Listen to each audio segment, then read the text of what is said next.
Okay, I'm in library today. Had breakfast with some friends. Really nice to catch up with them and met a new friend as well. Hey, someone just messaged me. Jessie Yum, are you having makan or not? Hey, yeah. Okay, yes, Jessie, if you see this, let's go and eat.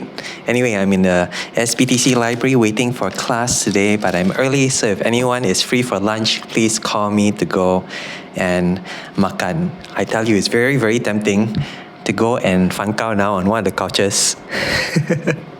So to stay awake, I'm going to look at the Bible at Genesis chapter 10. Yeah, so that's where we left off yesterday. Genesis chapter 10. The heading is the Table of Nations, and it's essentially a very long list of very hard to pronounce names. Okay, this is sure to keep me awake. Possibly not. But yeah, let's look at Genesis chapter 10. This is the account of Shem, Ham, and Japheth, Noah's sons, who themselves had sons after the flood.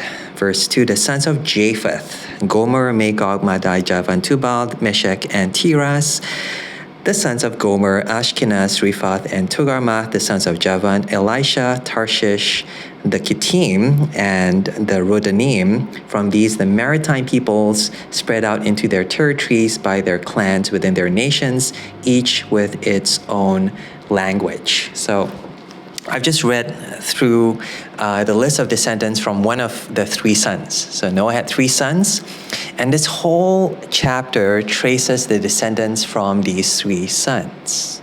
In other words, this is post-Noah. Noah's story, that's done, but now it's the story of his sons and the generations that come from his sons, actually the clans and the nations and the different languages that come from his sons. Meaning, they don't just stay as individuals, they grow into communities, they start to shape culture, they start to populate the land. And so we've seen in one son, Japheth, all these different descendants. Again, very hard to pronounce names. So we've got two other sons. Let's go through them and then we'll look at what they mean. So son number 2, verse 6, the sons of Ham, Cush, Mitzrayim, Put, and Canaan. And remember that actually Ham was the one who kind of dishonored his father Noah, and so he was cursed, but actually his son was cursed. That's why, the son of Ham is Canaan. And starts going through the different sons of each son, the grandsons. So verse 7, the sons of Cush, one of the sons, Seba, Havilah, Sabta, Reumah, and Sabtika. The sons of Reumah, so one of the descendants again, Sheba and Dedan. So Cush was the father of Nimrod, who grew to be a mighty warrior on the earth. He was a mighty hunter, before the Lord.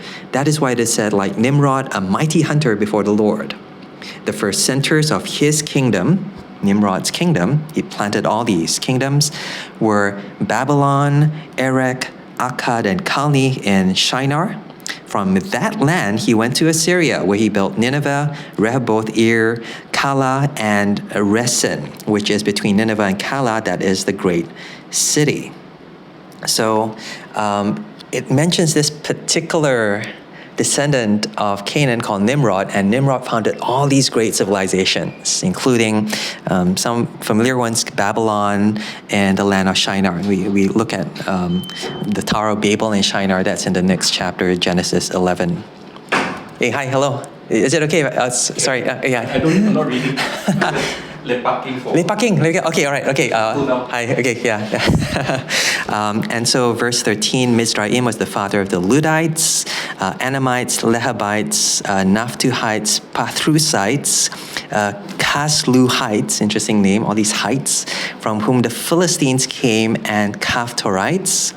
And Canaan, so he's the descendant of Ham that was cursed. Canaan was the father of Sidon, his firstborn, and of the Hittites, Jebusites, Amorites, Girgashites, Hivites, Arkites, Sinites, Arvadites, Zemarites, and Hamathites. Now what's interesting here is that it traces down individuals into clans, into whole people groups. So it's not just Canaan, father of Sidon. Sidon was his firstborn, but then it turns to Hittites, Jebusites, Amorites. So whole people groups have come from Canaan, meaning, again, they've grown. They've been blessed by God, and they filled the earth, fulfilling God's command and God's blessing. And we'll come back again to this later. Let's pick up from verse 16. Later, the Canaanite clans scattered, and the borders of Canaan reached from Sidon towards Gerar as far as Gaza, and then towards Sodom, Gomorrah, Admah, and Zeboim as far as Lasha. Some of these places should start to sound familiar. Sodom and Gomorrah, they all come from this one descendant, Canaan. Verse 20, these are the sons of Ham by their clans and languages in their territories and nations. So, second son done. So we looked at Japheth, now we looked at Ham, and again it ends in the same way. These are the sons of Ham. You think of just their kids, hey, they introduce you to the sons, and in Chinese you have to give them ang pao, that kind of thing. But then these sons they sprout into clans, and each one is very different. Clans and languages, territories and nations. They occupy different territories, and they each form their own culture. They have their own identity that is very, very different from their granddad. Okay, one more son. Let's finish the last one, and we'll look at this as a whole. Verse 21. Sons were also born to Shem, whose older brother was Japheth. Actually, I think, let me look at the footnotes. My site's so bad. E, F, J, H, I, J. I think it says it can also mean who was the older brother. Shem was the older brother of Japheth. But here in the NIV, it says the older brother is Japheth. So the reason I say this is because it's always Shem, Ham, and Japheth. So if Japheth is the oldest brother, why is Shem named as first? And if Ham is the youngest, why is he in the middle? So it's kind of weird, the order of the names of the sons. Obviously, there's meant to be some significance to this. And Shem, I think here is mentioned last because he's the most significant. Again, Noah blesses Shem. Shem is supposed to be the one providing the tents to Japheth. Shem is the one whom Ham is supposed to be serving. So Shem is not elevated to that top position of blessing. And it says there, verse 21 again, Shem was the ancestor of all the sons of Eber. Now that's significant again because if you think of the Hebrew peoples, they're sometimes called as Semitic people or Semites. That's where you get the word Shem, Semitic. But they're also known as the Hebrew people, and that's where you get Eber. Eber gets Hebrew, Semite it comes from Shem. And then it gives us again the list of all their descendants. Verse 22. The sons of Shem, Elam, Ashur, Appaksad, Lud, and Aram. The sons of Aram, Uz, Hul, Gether, and Meshech. Interesting names. You want to name your kid this? This is not a good one. Verse 24, Arphaxad was the father of Shelah, and Shelah was the father of Eber. Two sons were born to Eber. One was named Peleg, because in his time the earth was divided. His brother was named Joktan. So Peleg means divided, and apparently during the time of Peleg, the earth was divided. This is a preview of what's going to happen in the next chapter. In chapter 11, the Tower of Babel, they were cursed and they were scattered, and this division happened during the time of Peleg. Verse 26, Joktan was the father of Almodad, Shelef, Hazar-Maveth, Jerath, Hadoram, Uzal, Dikla, Obal, Abimael, almost at the end, Sheba, Ophir, Havilah, and Jobab. All these were the sons of Joktan. Verse 30, the region where they lived stretched from the Misha towards Sephar in the eastern hill country. These are the sons of Shem by their clans and languages and their territories and nations. Finally, verse 32, these are the clans of Noah's sons according to their lines of descent within their nations. From these the nations spread out over the earth after the flood. Oh, okay. Probably you're asleep already by the time reading this. Maybe this is a good way to fall asleep. Listen to the list of names in the tables of nations. But what do we learn here? What do we see? Okay, let's review again. Again, we have 3 sons. And from these 3 sons, you get all the nations of the earth. And what some people have done is they've tried to map out Google Map, try to draw a geographical map of the distribution of all these nations that have come from these three sons. So if you look at Japheth, one of Japheth's descendants was Madai. Oh no, I scared someone else. So sorry. This is supposed to be library, it's supposed to be quiet, so I shouldn't be doing this here, so I do apologize. But one of the descendants of Japheth was Madai, and that's where you get the Persians and the Medes. So that's one territory, Japheth. The Hamites is easy because it mentions all the Hittites, Jebusites, Amorites. These then become descendants that occupy the land of Canaan. You remember the promised land was the land of Canaan, and they're filled with all these different people groups, all ending with the word ites, meaning actually they were all descendants of these sons, but they also became then enemies of the people of God. The result of this curse was they put them at odds, put them as enemies, put them as opponents to the people of God who were the Semites, and the Semites is where you get the Hebrews. But what is significant here is that we see that, again, from these sons, you get cultures.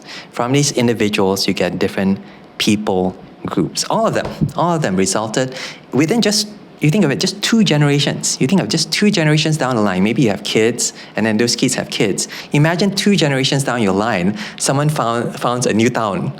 Imagine your grandson is the founder of Ipoh, another founder of Kuala Lumpur, another founder, different sizes, but just from 2 generations down, you want to visit your descendants, you have to visit the entire land of Ipoh. That's crazy, right? You have so many people that have really spread out, meaning they had a lot of kids.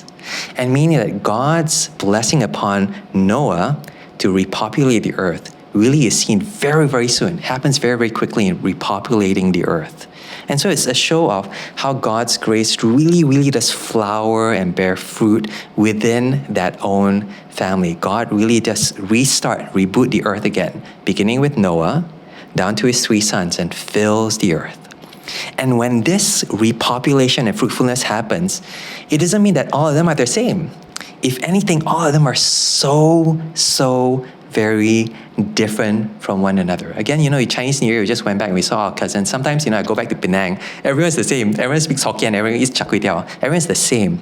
But actually here, you imagine you go back, right? And then every cousin, right, got one char kway teow fella, another nasi kandar fella, another person eat thosai, that kind of thing. And everyone is just so different, and everyone speaks a different language as well, just within 2 generations. And I guess for some of us, that's true, right? This Chinese New Year is the first time after lockdown that people are actually making an effort to come back to their hometown. So one of my friends was saying that actually he went back to Malacca, and then all his cousins he never seen for decades, and all migrate to US, Australia, all kinds of ends of the earth, all come back. And they're just like 1 generation away, and they all come back and they celebrate Chinese New Year together, and it's like this chaotic of different accents, kind of weird kind of cultures that kids also all amorphite already, all eating fish and chips already, and all these kind of mixtures. It's just again a representation of how the world has now grown, cultures have now evolved, and it's a reflection again of God's grace. And God's grace results in a multitude, a kind of difference, a kind of fruitfulness that isn't all the same, but if anything, looks very, very different from one another. Now, there are some kind of exceptions, and we saw this in this guy named Nimrod. So Cush was the father of Nimrod, and we have a whole paragraph dedicated to this one guy named Nimrod. Because this Nimrod, 2 things. Number 1, he's a mighty hunter, and number 2, he founds all these kingdoms. And so let me read again. Like Nimrod, is a saying, like Nimrod, a mighty hunter before the Lord. Hunter, maybe can hunt like animals, and then he can make bakwa, that kind of thing. He can really find protein. He's the guy that, if you want to find food, make food, hunt for food, he's the guy that actually does the job. But secondly, he's the guy who also founds different cities. This one guy founded huge kingdoms. The word kingdoms here are used: Babylon, Erech, Akkad, Calneh, Shinar. And from then on, he went on to found Assyria as well. So what's interesting here is, instead of just different people groups, there's this individual. And everyone says, hey, we are founded by this one particular person. And you think sometimes of churches, right? Churches, they can evolve out of different denominations. So, Anglican, Presbyterian. But sometimes churches can have like one founder. Think of those Darren Merrill and like John Piper lah, Don Carson lah. And then from there, wow, he sparked all the other churches. And actually, John Piper is maybe not a great example because he doesn't actually plant a lot of churches. But maybe like Tim Keller, everyone's reads Tim Keller. Oh, I want to be like Tim Keller. Then they start preaching at Tim Keller. And then the church is like Tim Keller. Everyone also copy paste. And so what they're doing here, they copy paste of this guy named Nimrod. And I don't know what I think about it. It can be a very good thing because it shows the influence that one person, just one individual, can have on these huge civilizations and cultures. Maybe some people have that gift. Some people are used by God. Again, this is Nimrod, a mighty hunter before the Lord. God uses that to kind of like create and spring up all these different influences and cultures. But it can also be a dangerous thing. The kingdoms that he founds are all actually enemy kingdoms of God. So you have to wonder that maybe, all these influences maybe trace down to him as well. Maybe there's something in his hunting kind of like chasing, kind of like killing kind of personality that kind of like infects all these different kinds of. So I'm just looking at a message from Mayfriend. Sorry, Calvin, coming in time for class today. Oh, so cannot have lunch. So too bad. Yeah, and you're in this video. Yeah. Anyway, so you see a difference. Some civilizations just evolve because different people groups, they start speaking different languages, they start taking on the culture of the land. Some people, one person can affect so many different kingdoms in good, in bad ways, in different ways. How does this apply to us?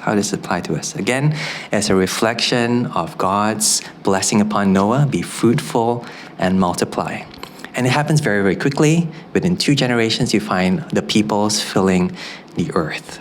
And last night, I was quite surprised. I was reading about some news back in UK about how churches have now declined to the point, this is in UK, not Malaysia, but declined to the point that the average age of a Christian in UK is 50 years old. I think 50 years old is okay, 50 years old, I'm almost on there already. not so bad, right? But actually, the average age, meaning actually there are many people who are much older than that, and very few people who are younger than that. Which means, practically speaking, hey, take care, brother. Actually, within one generation, you see these churches die out. Within one generation, actually, you might see whole denominations completely go extinct. Why? Because people are so old. Why? Because things stay the same. They don't evolve together with the generation. Sometimes we think in order to be faithful, we have to keep everything the same. We have to keep everything the way that we used to do it. And the people who used to do it are the people who are still in charge. And we don't see that here. We see here that when God grows his community, sorry, I better quickly, my storage is slow already. Actually, it results in difference. It results in growth. It results in a kind of a dynamic, difference, I don't know another word for it, cultural difference, language difference.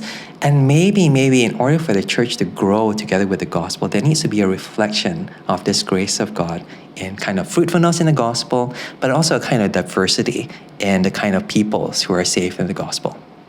Anyway, my storage is very low. I'm going to end here. Just to mention again, Genesis chapter 10, there's a lot here. Not just a list of names, but a list that shows God's grace through the generations. What do you see when you look at your church list, the list of peoples? Do you see that diversity? Do you see that blessing? And do you see that fruitfulness? Hopefully you do. And if not, maybe this is an opportunity for us to reflect that, to pray for that, and to try to promote and encourage that within our communities and especially within our churches. All right. Thanks for joining. I won't pray because my storage is going to end already, but take care and God bless. Thanks for joining me. This has been Genesis chapter 10, the Daily Bible Reading Show. Take care and God bless. Bye.